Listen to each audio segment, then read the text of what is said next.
আলহামদুলিল্লাহ, আল্লাহু আকবার, লা ইলাহা ইল্লাল্লাহ। কে আমার ঘুম ভাঙালো? আমি কোথায়? পরকালে। এটাই সেই পরকাল? আমি পরকালে? এটাই আল্লাহর ওয়াদাকৃত সেই পরকাল। আমি এত সুন্দর কেন? ইহকালে তো আমি এত সুন্দর ছিলাম না, কাঠের মতো কালো ছিলাম।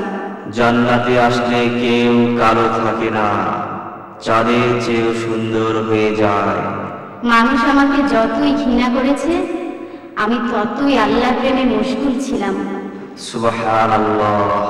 আমার দেহ, মন, রূপ, যৌবন সব উজাড় করে আল্লাহর ইবাদত করেছি। আলহামদুলিল্লাহ।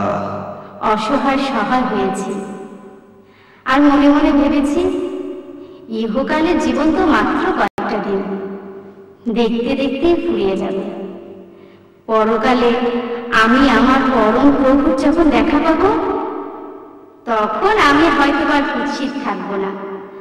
আল্লাহর নূরের আলোতে আমি হয়তো আলোকিত হব। সুবহানাল্লাহি ওয়া বিহামদিহি, সুবহানাল্লাহিল আযীম। ইস, আমি যদি দুনিয়ার সবাইকে জানাতে পারতাম সুবহানাল্লাহ, জান্নাতে আসলে কেউ আর কালো থাকে না, চাঁদের চেয়েও সুন্দর হয়ে যায়, আল্লাহর নূরের আলোতে আলোকিত হয়ে যায়। এবারে আপনাদের